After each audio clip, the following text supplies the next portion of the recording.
What's up, everybody? Welcome back to the channel. Boozer here. Thanks for stopping by. Today we are on the test server here, so thank you, Player, for allowing us access. And I'm excited to show you guys this team I've been working on for this brand new event dungeon featuring the Queen of Hearts as the main boss.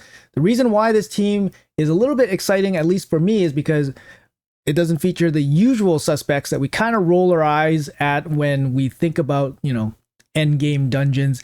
These champions mainly dominate all of the dungeons, and then you see them everywhere, so it's a little bit frustrating. So I want to give you guys this kind of team foundation so that you guys can build upon it and make it work for yourself, whether it be stage 30, 25, or whatever level of progression you are handling. But before we get into the team, I'm going to show you guys how exactly to beat this dungeon. I've done a lot of playtesting against this dungeon, and I found a couple things that might be, important if you guys are looking to build and test your own team to try. Without further ado, let's jump into it. All right, guys, so we are on stage 30 here, and this is basically the guts of this team.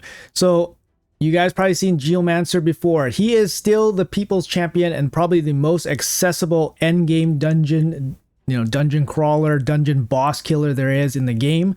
If you guys have a better boss killer than Geomancer, by all means use him, but he's going to be excellent in this type of team here that I'm going to show you guys.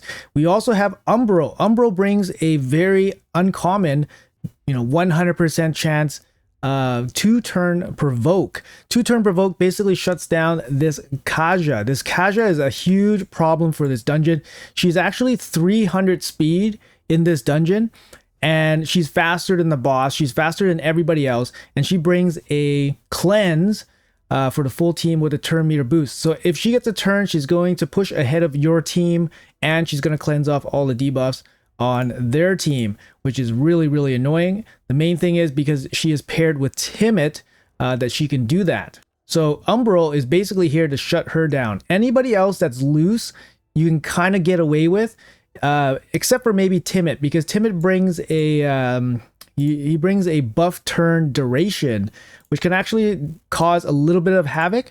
But honestly, if you can control the Kaja, you're probably okay.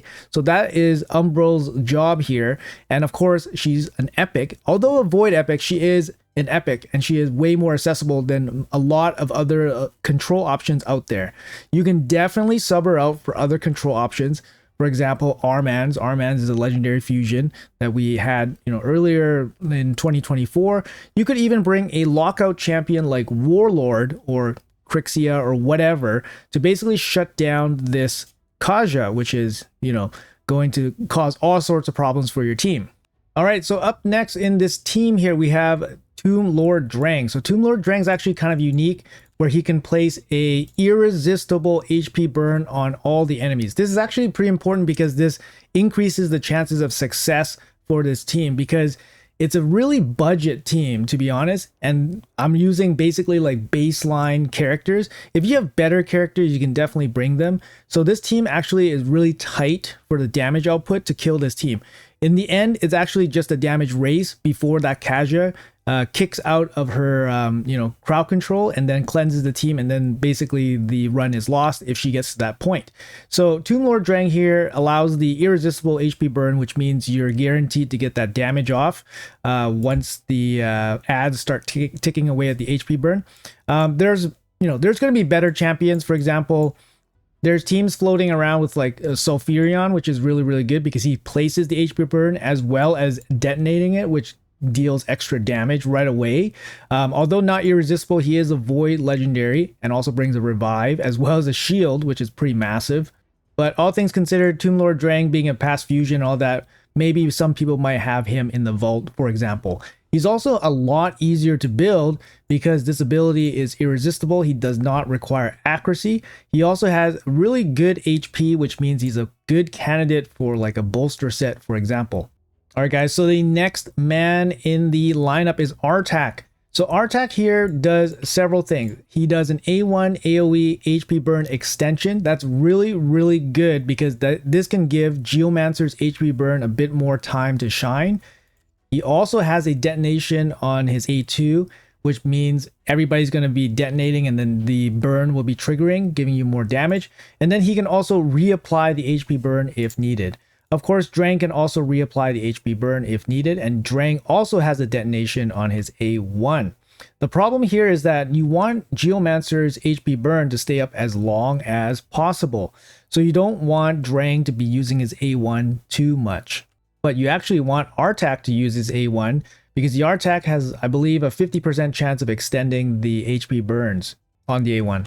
Again, being a free champion at one point, Artak most likely or may likely be in more people's rosters than other options. But honestly, another activator and detonator would be useful in Artak's spot. He's mainly here for damage, to be honest. If you have a better damage dealer than Artak, by all means. For example, Acrizia, Marius, Newt, of course, you know, the usual suspects.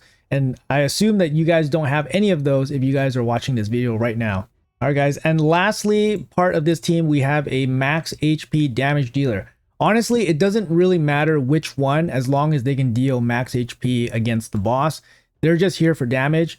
If you have enough accuracy on this Husk to basically get him to stun, that's pretty good too. He can help out with the CC just in case things fall out of control, for example. So we have Husk here. I'm going to show you guys a lot of different variations of this, but like I said, the bones and foundation of this team is actually Geomancer and Umbral. Geomancer provides the bulk of the damage, and Umbral provides the crowd control that allows you to basically DPS down the boss.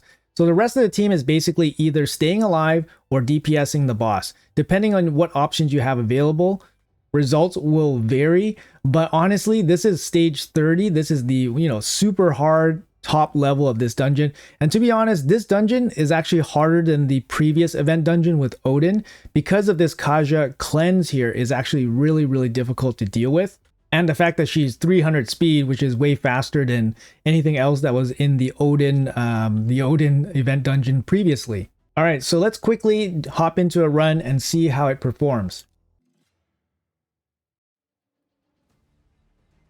All right, so Geomancer automatically places the HP burn down.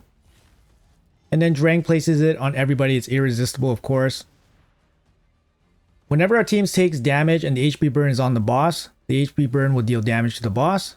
We get feared, but it doesn't matter. As long as they attack us, the boss is taking damage, which is what we want. All right.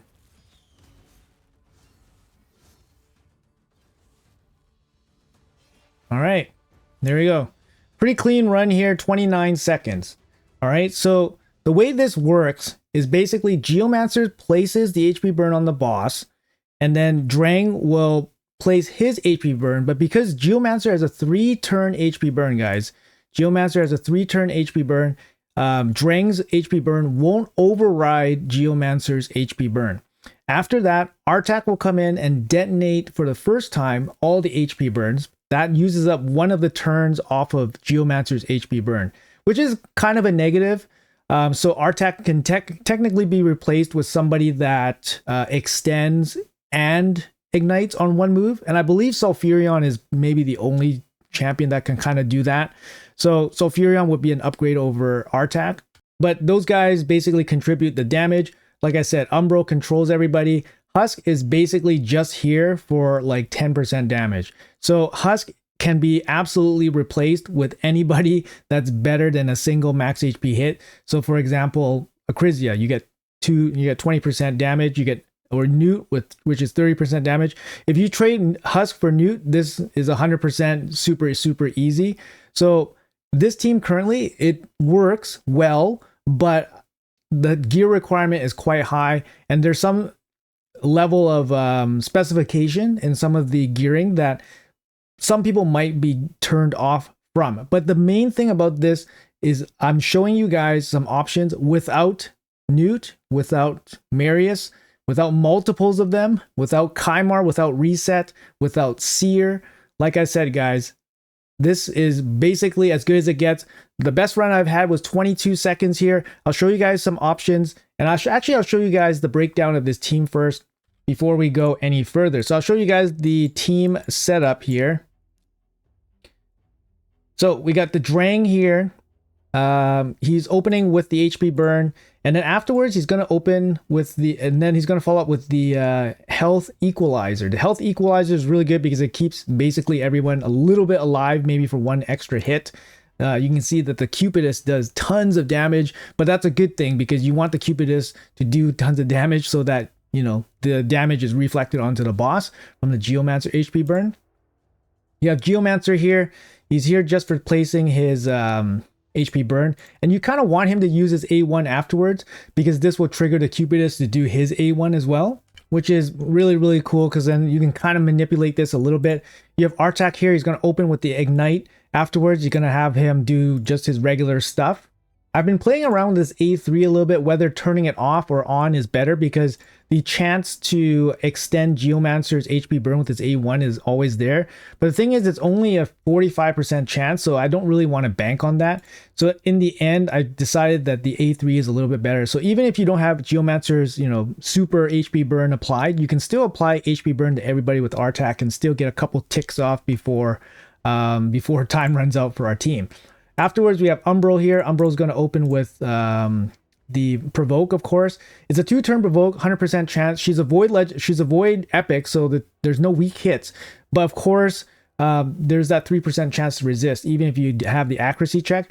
So, you know, this run's basically going to fail with Geomancer's 3% resist and Umbral's 3% resist on Kaja. So that's kind of about it. So I would say about 95% roughly, if all things go accordingly. The last spot here, we have Husk. Like I said, max HP. He's just here for damage. If you have a really strong damage dealer, for example, I was playing around with my Taras, and Taras was doing more damage on his A2 than my Husk max HP damage. So I would imagine that a lot of people's arena damage dealers would probably do more damage than Husk here, but I'm just using Husk because he's an epic and he deals some pretty good damage. Of course, you want to open with this guy and he's going to be the first priority here. Before I show you guys the gear and stuff, I'll show you guys some alternatives and how they actually perform as well, so you guys get a good idea of what you guys can do just off this kind of skeleton of a team. So be right back. All right, so like I said, the Husk spot is basically pretty flexible. So in this spot, I'm going to put the Mad Hatter. I know he's a brand new fusion or whatever. Not many people are going to have him, but this is something that you guys can maybe look forward to after the fusion ends or whatever. And then he is an option here. But basically the big thing about the Mad Hatter is that he brings the ally attack. And I wanted to bring an ally attacker into here because we have Artak. Bringing the ally attacker with Artak gives Artak a chance to extend Geomancer's HP burn, giving him maybe one extra turn of damage from the boss, right? So it's actually a good thing. He also brings that not ally attack, but a single target attack from the Mad Hatter. I'm talking about the mixture most files. So he brings the ally with the highest crit damage. You can basically manipulate it so that Artak does the A1, has a chance to extend the HP burn, but he also deals some extra damage here, also applying Hex and Weaken as well. So there's more damage being applied from the ads and all that as well. The Mad Hatter also has the passive, which is really good at giving some additional sustain to your team, allowing for the 20% heals, and also provides a little bit of CC, although the CC may not be the best because you don't want to CC the Cupidus, but a little bit of CC might actually be okay there. And you'll see a little bit later that the A1 actually has some value too from the Mad Hatter. So accuracy in all battles if you need him. But I just wanted to show you guys here that what he can actually do. Also, I would assume that there's probably going to be a 5-star, event for him. So having a 5-star Brimstone champion really helps, guys. Any Brimstone on your team really helps, especially when you lack the damage, right? We don't have, we don't have the big max HP damage dealer, Marius, Newt, Otherion. We don't have those guys, right? We're having a team without those guys. So having Brimstone really helps, just smooths out the damage a little bit. So obviously the Mad Hatter here with the 5-star, but let's jump into a run and see how we do. Okay, so on full auto, of course, the Geomancer is always going to place the HP burn there. See the Brimstone landing on Timid there. Okay, there's the Provokes. Only one turn left on the HP burn from Geomancer, fortunately. with the spread happening. Really nasty here. Do we have enough? Do we have enough? Yep, we do. There you go. So like I said, guys, somebody with an ally attack really helps because it sends the R-tack in with the A1 for the chance to extend as well. Also deals a little bit of damage here from the Mad Hatter, and he also brings a little bit of HP healing, which is really, really nice. So just quickly, I want to show you guys like kind of like a more perfect RNG kind of run with the Mad Hatter team. This is when the Brimstone lands on the boss, because the Brimstone will only trigger when the boss is using the A2 or A3. And the ads are being CC'd, so they don't trigger the Brimstone. So having the Brimstone land on the boss is going to speed up the run quite a bit. So here's a 22-second run with the Mad Hatter team. For the Hatter team, basically the presets for all 4 of the other champions are the same, but for the Hatter team, you open with the Mixture Most Foul, basically the Join Ally Attack, and then you just disable the A3. The A3 is pretty good, but I kind of like the A1 here just for debuff spread. Sometimes you can catch like an HP burn from an ad, or add the HP burn to an ad. It also gives him a chance to basically hit with like something like, you know, Phantom Touch or Brimstone or War Master or whatever, just for some extra damage as well. Another champion that potentially could work is actually Vogoth. Vogoth in the flex damage spot kind of gives your team a little bit more sustain, so they stay in the fight a little bit longer. I would say this team is a little bit inconsistent, but I think Vogoth is definitely worth investigating, as he's a really, really good champion, and he doesn't really need to be geared to do anything. For this stage in particular, stage 30 against the Cupidus, I think Cupidus shows up at 26 and above. But when Cupidus is around, when Vogoth just does his AoE, it's going to trigger Cupidus to attack. And then basically Cupidus is not going to really do too much damage because Vogoth's passive will heal up the whole team. He's definitely worth thinking about for this, but obviously I'm really struggling for damage with just these champions. So having like a Newt or a Marius would be really, really beneficial if you have him, of course. But again, these are just kind of more budget champion options for you guys.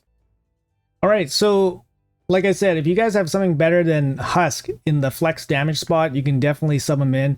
Show you guys how easy it is with somebody like Newt here instead of somebody like Husk. Especially with the extra damage, it just makes the run way more consistent here. Let's just check it out. Ignite, control. We're gonna get feared here after the hits. Actually, Newt goes in first before the boss fears, which is perfect. Get feared, and then we just chill out. We basically just chill out, get hit, and then the boss will die. But because Newt basically triggers the boss for so much damage, like look at that, it just makes it so much easier, right? So to be honest, it's really busted. All right, so right after that Newt run, we can try the same thing with Marius here. So this is just my arena Marius. Just so happens that his gear and speed are perfectly fine, but we'll see how it goes here. You can kind of see how easy it is compared to that Husk run. Just a little bit of extra damage. You don't even need the Brimstone proc, to be honest. That's how much extra damage these guys do. The weaken helps. The weaken helps Marius do a little bit extra damage. But basically, we just chill out. After the fear and stuff, we just kind of chill out, take our damage, let the HP burn, do its thing, finish him off. Like here, we do have the Brimstone to finish him off, but honestly, totally not necessary with the better max HP damage dealers here. All right, so just a couple additional notes here before I show you guys all the champion builds and stuff. So this Queen of Hearts, right? The Queen of Hearts actually has a 6-star temporal chain. So if you guys don't know what temporal chains is, it basically can push back your turn meter once you start adding too many buffs. In this encounter, you don't really want to add too many buffs anyways, because the Queen of Hearts will cut in and take an extra turn against you, and they can do all sorts of stuff, right? So basically she can strip and true fear you, or she can just kill one of your guys right away. So you want to be careful how many buffs you land. Now here's an important point that I've kind of discovered. I don't know if any other people have actually figured it out or noticed it. But basically, when you have a bolster set with a shield set, I think that counts as 10 buffs right away, because the instant that you add one buff she gets an extra turn. I tested this a couple of times already and it doesn't make any sense. I don't apply any buffs and I apply one buff and she gets a turn right away. It says instant turn, she gets it right away. So I would highly caution people to not use shield and bolster together. Okay? Just a warning for you guys. I don't know if this is a bug. I just reported it. We'll see if it gets fixed. We'll see if it gets announced or anything like that. But right now it's definitely working a little funky, so just be careful there. So as I was saying about the temporal chains part, basically the Queen of Hearts has a 6-star temporal chains, decreases each enemy's speed for each active buff they are under, except for the buffs placed at the start of the round. So if you have a shield or bolster set, it doesn't affect you, but for every buff you add, you lose speed. And at the 6-star mark, instantly decreases the turn meter of all enemies by 15% whenever any enemy receives a 3rd active buff. This is a really, really big deal. So be very careful about what kind of buffs you're adding and why. And if your team falls out of sync and you don't know why, it's because of this 6-star blessing on her, basically. The other thing I want to add is that Cupidus here. Cupidus deals a lot of damage AoE, so it works really well with Geomancer on higher stages. Once you start using this team, for example, Geomancer teams, outside of the matchup with Cupidus, it doesn't work as well, to be honest. You start receiving less damage and Geomancer's passive and his HP burn is just not as effective. So I wouldn't lean too hard on this team for basically lower stages. For example, of course, it's doable for like stage 20, but once you start climbing a little bit, it's just not super effective because of the lack of damage, basically. And lastly, a quick note about Kaja here. So Kaja, you might think about reducing her turn meter and that, or pushing it back with like somebody like Lysandra or something. But Kaja here has a passive that basically makes her immune to turn meter effects, so that won't work. But you can lock Kaja out with somebody like Warlord or Crixia or Yumiko, and that kind of works because you want to prevent her from using this ability, the turn meter buff and the cleanse, for as long as possible so that you can deal damage. This only applies for teams that require time to deal damage. If you can one-shot the boss, you don't need to worry about, you don't need to worry about that stuff. If you can one-shot the boss, you don't need to worry about that stuff, right? But obviously, since you're watching this video, you probably are worrying about that stuff or need to worry about that stuff. Also, something else that's actually quite annoying is Timot's actual passive here.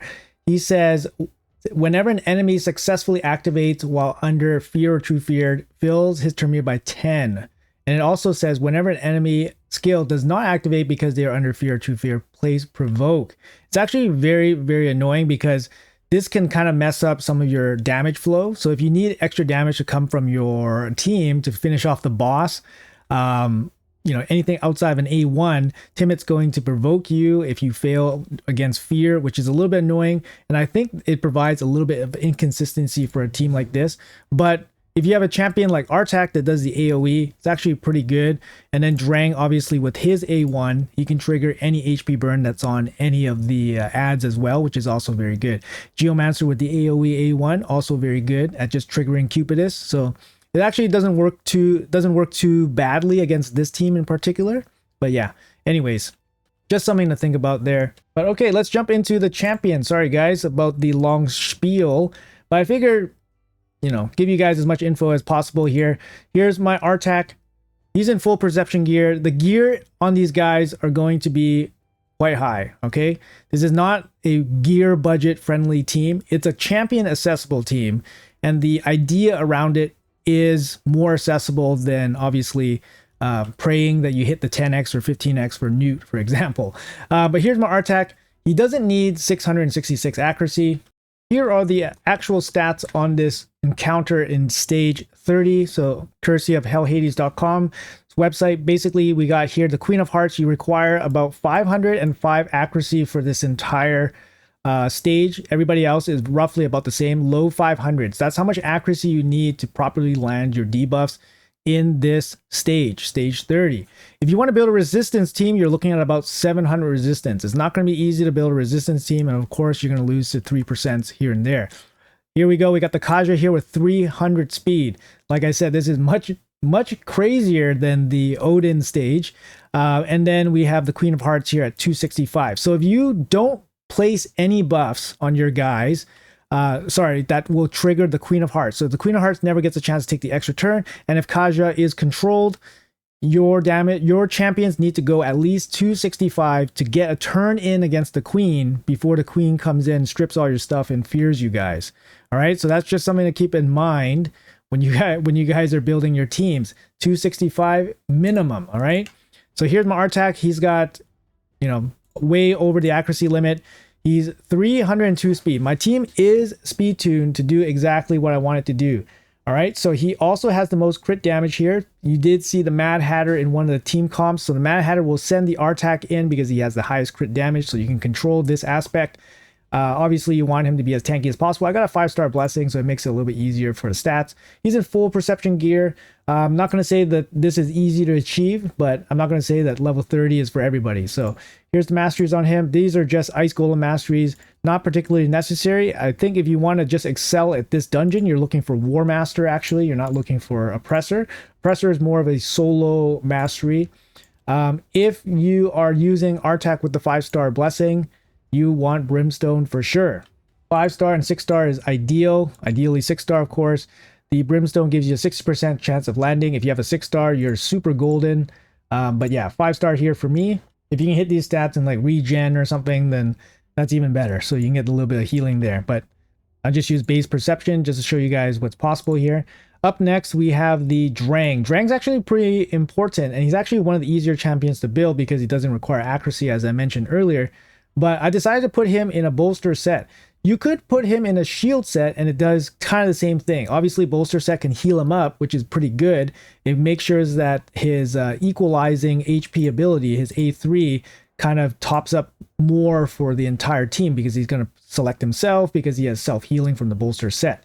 But if you just have a shield set, this works perfectly fine because the boss is going to, you know, basically strip your shields, but your shield set would have blocked the first wave of attacks anyways. So you probably would be able to get away with the shield set instead of a bolster set. But I would recommend a bolster set here. So I have him pretty high up here, about 90k HP with about 304 speed. So the order of things is Geomancer, Drang, Artak, CC from the Umbral, and then after that is your flex damage dealer. It could be an ally attack, could be the triple max HP hitter, could be a single max HP hitter. But it has to be at least 265, like I said. All right, so I got him in the bolster set here. Works really well. You want him with War Master just to get some extra damage off, just in case he does some A1s or whatever that hits the boss. So you want a little bit of help there from the War Master if possible. And then up next, we have the Geomancer here. So it is a little bit of an interesting build. I put him in Toxic Gear because actually the Mad Hatter has a chance to spread the little poisons from everybody onto everybody, which is pretty cool. So the Mad Hatter actually gives some, you know, additional value from his A1, spreading the little poison guys out. Again, I don't expect people to have Toxic Gear laying around at 300 plus speed. So, you know, if you don't have it, just use Perception. It'll still work. But I have him slightly faster than the other guys, 311. He has to go first. If you don't get him to go first, you won't get as much damage out of him. Basically, you want to put the HP burn first, and then you start doing stuff against the ads, and then the ads will start hitting you a little bit more often. So for example, if Drang places his HP burn first, you're going to get hit by the ads, but you won't have Geomancer's HP burn up to basically reflect that damage. So you definitely want Geomancer's HP burn up right away, keeping in mind that the Kaja is 300 speed. That's why we are over 300 speed here. On auto, Geomancer seems to always target the boss in the beginning, but afterwards it gets kind of hairy and you don't really know where he's going to target with its HP burn, so I wouldn't rely on him for a second application. I put Phantom Touch on him for the odd chance that he's going to land a little bit of extra damage against the boss. For the masteries, it's got to be War Master here, and then you definitely want to take Hexer for Master for extra duration on the HP burn if possible. A 4-turn HP burn duration would be really, really nice for Geomancer. But he's going to be the pretty goat here. Like I said, you can try 6-piece Perception. It could work out here. He doesn't have like insane base stats. So 46k HP is not crazy in terms of just surviving so much damage coming in. So that's why the bolster set is really, really good. But if you can squeeze better stats on your Geomancer instead of using poisons, maybe that's actually better, to be honest. But this is what worked for me. Afterwards, we have the Umbral. So the Umbral here, again, she needs accuracy to land her provoke, which is, you know, a pain in the butt. And obviously she needs to be faster than the Kaja because she needs to lock down the Kaja before she gets a turn. So I got her at 301 speed. 301 speed, like I said, this team's perfectly tuned. Geomancer, Drang, which is irresistible AoE HP burn, and then you have the Artak triggering the HP burn, and then you have the CC coming in. And then Kaja takes a turn, everything is safe. You have a slow DPS coming in afterwards to hit before the boss goes. So for Umbral, I think Perception makes the most sense. If you have a protection set, a 9-piece protection set would be pretty massive because you have a chance to protect the unkillable buff, which would really help because everybody would just target her, but she would not die. So that would be really helpful if you have a 9-piece, even if it's only a 75% chance of triggering, keeping the unkillable protected. It's still a chance, and it's probably going to make your run really easier. I went for Eagle Eye here. It's not like if you can hit the stats without it, it's perfectly fine. I'm pretty close. I'm at 540 accuracy. I'm pretty close. If you're here, you can probably take War Master. You get a lot more value out of this, to be honest. You're not getting a lot of value from your support mastery tree other than the Eagle Eye, maybe a little bit from here. But War Master seems to be okay. Might be able to help you out to deal some extra damage. Total stats here, 301, 540 accuracy. Like I said, you need about 500 plus to land all your stuff. Yeah, if you want to do it consistently. And let's see, I'll show you guys some of the alternatives here. So we got the Marius. So I did showcase the Marius here. It's just my arena Marius. He is going last out of the bunch, 300, you know, crit damage. He's not even, I don't think he's capping out against the boss because there was only weaken applied, and my Marius not strong enough to do more. If you have like a Slayer set, then Marius is going to be even crazier for you. So if you have Marius, then definitely use him over, you know, like a Husk or a Rogue Guard, for example. After that, we have our Newt. I think Newt was capping out. He is in Savage Gear. 266, like I said, you gotta be over 265 to go before the boss strips and fears you. Accuracy is not important on him for this level. Giant Slayer for some extra additional damage. Phantom Touch additional damage as well, works fine. And yeah, he's basically just here for his 1A3, and then he can basically just whatever. All right. So after that, we have the Mad Hatter here. So the Mad Hatter was interesting, right? Because the Mad Hatter is in the shield set, and this is where I discovered that as soon as you put one buff, so I had Umbral going before Mad Hatter, and when Umbral placed her unkillable buff, the boss got a turn, which is actually bonkers because it doesn't make any sense. None of my champions place any buffs on anybody, but Umbral places one buff and the boss gets an extra turn. Doesn't make any sense. So what I had to do was speed up my Mad Hatter to go before my Umbral. So if my Mad Hatter went before my Umbral at 302 and Umbral's 301, then everything is fine. She can get the extra turn if she wants.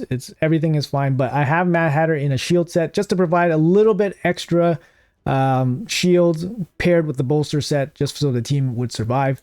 So we have here, he has, you know, more than enough accuracy, is a decent amount of HP in the shield set. He's got Eagle Eye as well. You can definitely go down to War Master. Got Brimstone here. Again, that's probably one of the biggest benefits for him because, you know, there's going to be a 5-star soul available for him eventually. So the Brimstone is definitely going to be helpful.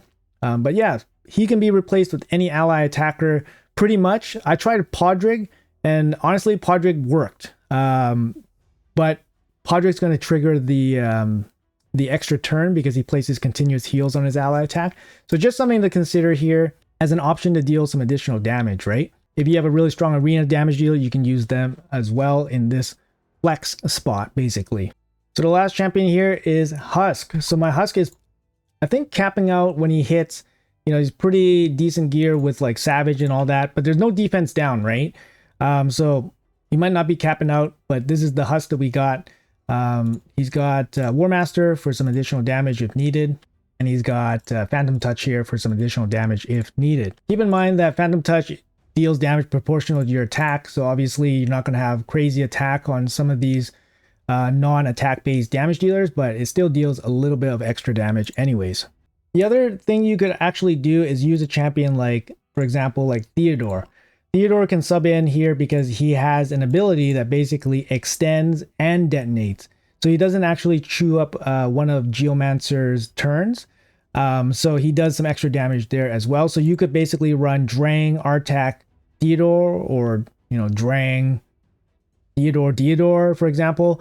That could work out as well for some extra damage. Like I said, this flex spot is basically just for damage, but I've shown that Vogoth actually works as well.